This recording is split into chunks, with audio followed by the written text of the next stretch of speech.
مجموعة نساء ساكنين فرد دوار ديما مع بعضهم في السراء والضراء، يتعاونوا على الحصيدة وجمعان الزيتون وعصران الزيت ورعيان القمح وتركيب السداية اللي هو المنسج. حتى كي يمشيو للبير باي يجيبوا الماء يمشيو كل مع بعضهم، منها يتوانسوا ومنها يتعاونوا على السقيان وهزان البادن على كتافهم وراسهم. كانت واحدة منهم اسمها جلبية، كانت كيجيو يعاونوها على الرحى والصوف والمنسج تبدأ تحرك ما شاء الله عليها، وكيجي دورها بتعاون الجيران تطلع لهم بسبة، مرة تقول ولدي مريض، مرة عزوزتي باش تهزني معاها البلاصة، مرة هي المريضة. وكانوا الجارات يصدقوها وما ياخدوش في خاطرهم منها. حتى مرة مشاو كالعادة للبير والحال سخون، بعد باو الماء قلت لهم دخت ما عادش نجب نوقف على سقية، ورمت لهم الأربعة. ولات واحدة منهم هزتها على ظهرها وروحت بها، والآخرين كركروا لها البادن حتى الباب الدار. هما مشاو منا وهي طرشقت بالضحك وحكت لراجلها كيفاش روحت راكبة على دار فلانة وما هزتش يدها لراسها. مرة أخرى هزوا الصوف للعين باش يغسلوها، هما نفخوا الصوف وبداو يخبطوا فيها وهي شدت كرشها وبدات ترغي. تفزعوا عليها وقالوا لها روحي راكي مريضة، عودك حنا نكملو ونجيبولك الصوف تاعك. ضحكت هي في سرها وبدات تكركر في سويقاتها مروحة وهما يغزروا لها عايرين. هي تخبات على عينيها ومن هنا حطت على ساقها وبدات تدوك الناقة. وصلت للدار طيبت فطورها وفطرت وقيلت، وهما قعدوا يسلتوا على سعودهم مساكن حتى غرغرت القيلة. وكي كملوا روحوا لها بالصوف تاعها نظيفة تشعل شعلين وهي مقيلة، وولدها على الباب قالوا له أمك ما زالت مريضة. قالهم أمي من وقتها مريضة أمي.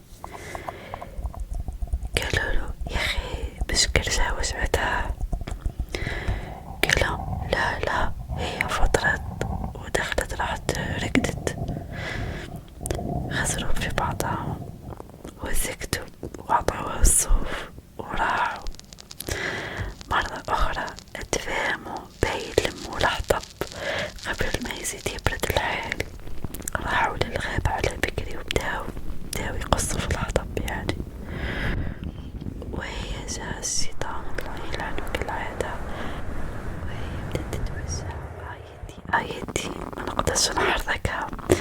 تلموا بها وقالوا لها وشبيك يا بنتي وشبيك، تحيروا عليها قالوا لها روحي مالا تكلمولك انا اللي نقدر عليه ونجيبوهولك للدار. هي روحت للدار على بكري وخلت الحراير يتفارعوا مع البرد والحطب اليابس. الليلة عملت كاس داي ودخلت تنسج شوية في السداية تاعها قبل ما يجيو جارتها ويفيقوا بها. هي تنسج طلت على جارة أخرى بالشباك تصبح على فجعتها، صبحت على وحكت شوية معها سقساتها قلتلها وين رايحة، قلتلها راح نجيب الماء. هي ارتاحت بلي ما هيش رايحة للغابة تكشف لها الملعوب تاعها. راحت للجارة تجيب الماء وربك المعبود في طريق المرواح تتلاقى بنت زاهد وكا جايين من الغابة. كملوا الطريق مع بعضهم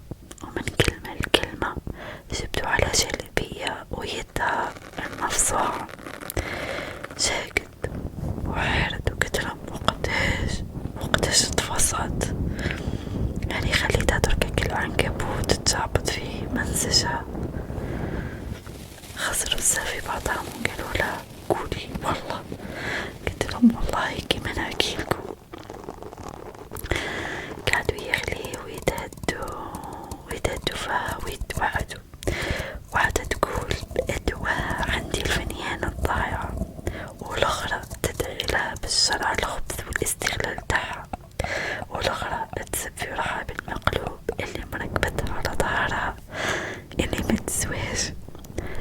خلاو حتى نبردو وتفاهموا باش يحقروها، مبقاوش يعملوا لها اعتبار كما قالوا الجدود اللي تحب تكويه عقرو وخليه، خاطر اللوم للعزيز الغالي اما رخيص ما تجاوبوه وخليه ديما للتالي. قعدت هي تتلوصق فيهم وتتمسكن وهم لا يجاوبوها لا يحكيوا معها، تمشي تتبع فيهم لا مش معاهم. أي مرة من المرات بعد ما عباو الماء وشدوا الطريق يسمعوا فيها تعيط، أي ساقي أي ميمتي أي اجرولي، من غير ما يدوروا لها حتى بربع عين كملوا طريق. هما يقولوا يا حسرة كي كنا نصدقوك ونعاونوك، عيطي الغدوة وروحوا لديارهم. غرب المغرب وليل الليل وسلبية ما روحتش، خرجوا ملاهي فرقدوا عليها لقاوها ملوحة هي والبيت نتاعها بعد البير منفوخة وميتة، كرزها نجم ساقهم، لكن الله غالب ما صدقها حتى واحد، باسكو صاي فات الهود وعاد يشوفها بلي ديما تكتب عليهم. وكما يقولوا الناس بكري النية والحيلة ما يتعجلوش ويجي وقت وربي يخلص، والمؤمن ما لازمش يكذب. بون للأمانة هذه الحكاية على حسب شفت أنا ما أعتقد هذه ما هيش حكاية جزائرية، هذه حكاية تونسية والله أعلم. إذا كنتوا تعرفوا هذه الحكاية قولوا لي هذه تونسية ولا جزائرية. نسيتو نحكيو قصة أخرى،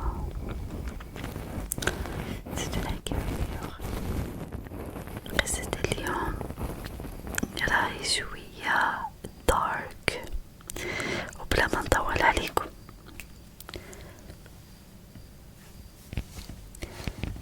كان يا من كان في قديم الزمان كاين بنت صغيرة اسمها ماريا، وكانت فتاة شقية تحب اللعب لدرجة انه تنسى روحها من كثرة اللعب.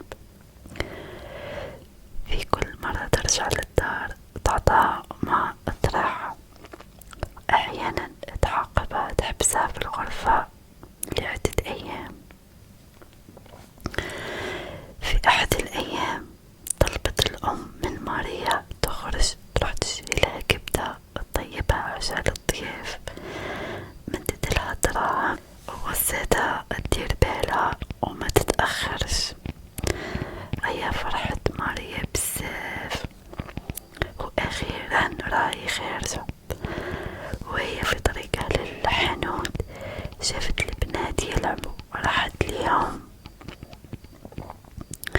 وطلبت منهم انهم يخليوها تلعب معاهم في اللون ما حبوش يخلوها باسكو قبيحة بزاف. لكن اول ما شافوها عندها دراهم قالوا لها نقبلوا، ولكن بشرط تشري لنا حلوة. فرحت ماريا وراحت شريت لهم حلوة وقسمتها بيناتهم وبدأت تلعب معهم ساعة ورا ساعة ورا ساعة حتى نسيت روحها ماريا، بقت تلعب حتى قربت تغيب الشمس وبداو البنات بالوحدة كل واحدة تروح لدارها. أنا تفكرت ماريا الوصاية تاع يماها، تخلعت الدراهم كامل صرفتها مع البنات وبدأت تخمم وش اللي منعها من ضرب تاع أمها. وبعد ما فكرت قررت تروح اللي بيع اللحم تطلب منه كريدي، وكيما كان الحال راحت ماريا اللي بيع الكبدة وطلبت منه كبدة ومع الصباح تجيب له دراهم. جيتيني متأخرة، رافضت كل اسم قايل لحم ولا دجاج حاجة ما كانت. دخلت ماريا وبدت تبكي. خمم معاها مول المحل وقالها عندي لك فكرة، علاش ما تروحيش للجبانة وتحفري قبر كاس ميت وتدي الكبدة ديعو وتهنيتي. دخلت ماريا وهربت تجري، لقت لنص الطريق حبست. أول حاجة فيجت في بالها الضرب تاع أمالي راهو يستنى فيها. بدات تخمم بالك الهضرة تاع الراجل صحيحة وكاينة غير الطريقة هادي اللي تمنعها. إيمالا راحت ماريا للجبانة ووصلت القبر تاع جدها، وبلا ما تخمم حفرت القبر حتى لقت جدها الميت. فتحت الكفن،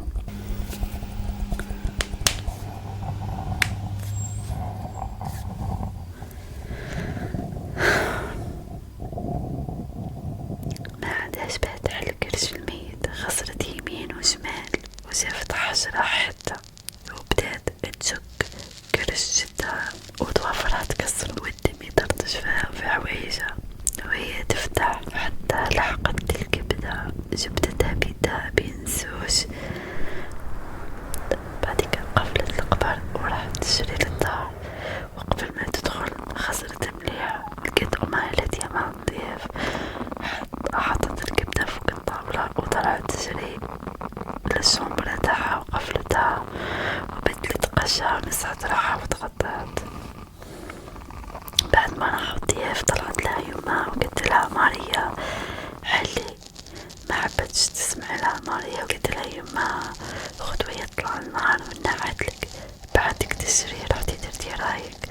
احمدي ربي بلي راهو الليل والجيران مرقدين.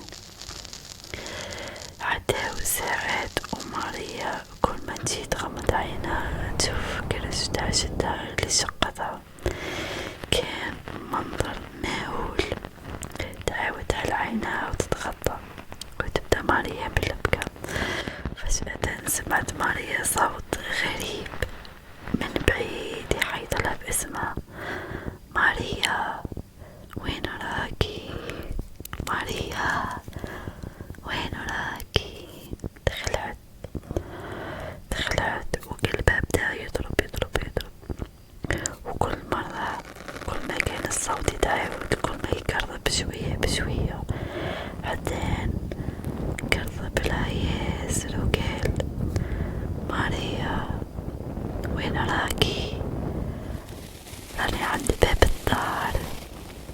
بعد قال ماريا وين راكي؟ راني في الصالون. زاد قرب وقال ماريا وين راكي؟ راني في الكوزينة.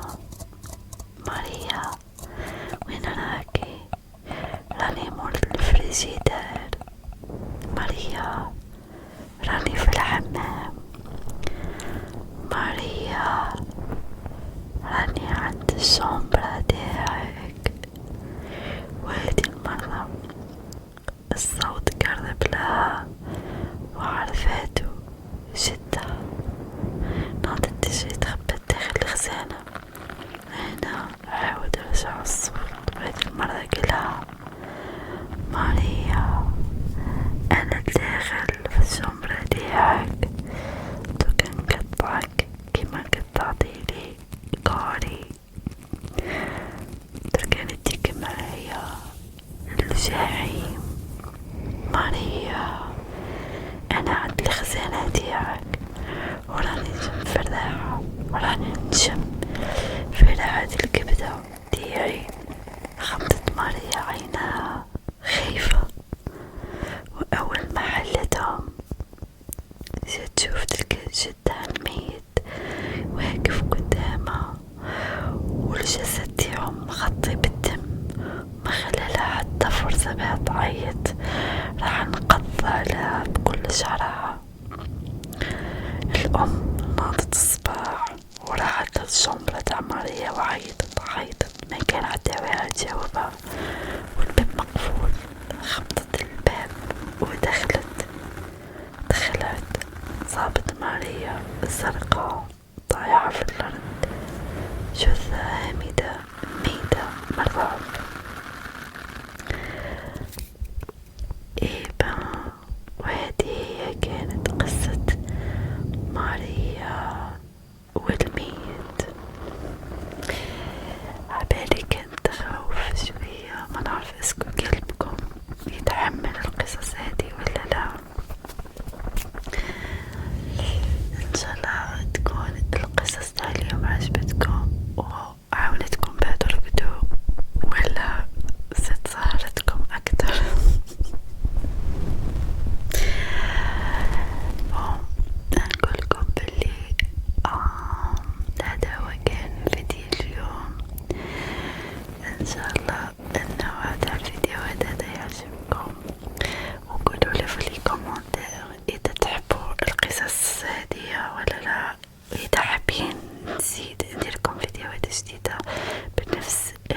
ظننت أنها مستحيلة.